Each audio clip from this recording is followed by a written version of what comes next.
I was born in Germany but lived most of my life in London, and I'm a Muslim. I decided to convert to Islam as a European woman because the more I studied the faith, the more I realized it could give me the peace and meaning I'd always felt was missing from my life. I've written about the experience of my spiritual and intellectual awakening, my conversion, and how it is possible to be a European Muslim in my book, From MTV to Mecca. Music and the arts have always been a part of my life. I was a presenter on MTV Europe for many years, so I got to meet and interview some of the biggest names in rock and pop music. And it was music that first opened my heart for the culture and religion of Islam.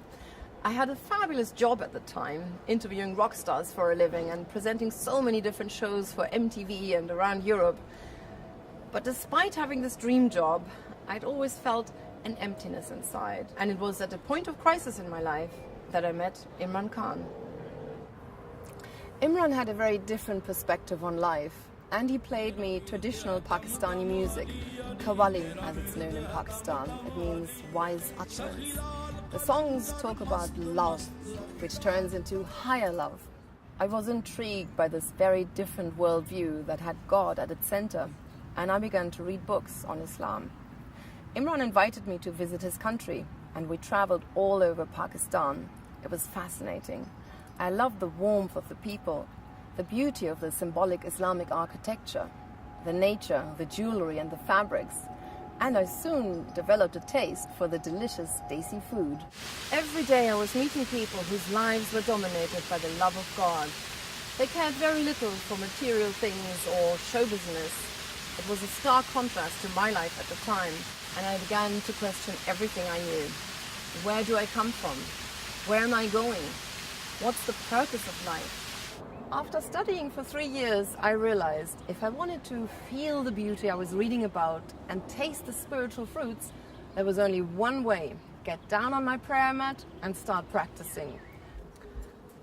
This is the mosque where I finally converted to Islam. It was the end of one chapter in the book of my life and the beginning of another. At first, it was fraught with many challenges. I lost all my TV jobs because of the climate of intense Islamophobia at the time. This was in 1995, so way before 9/11.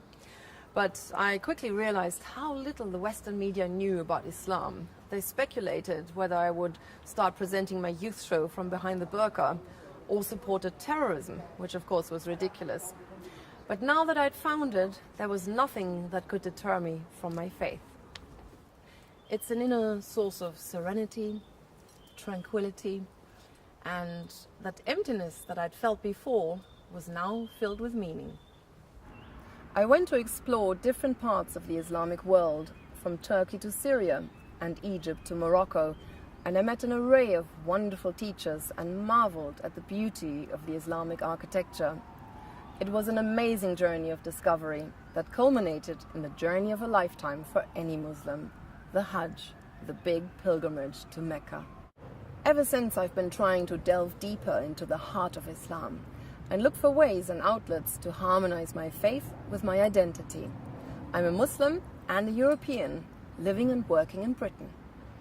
I wrote my book as an inspiration to faith, to show that there is another dimension to life.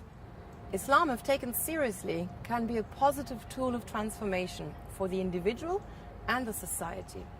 And not to forget, we have far more in common between other religions than we may think.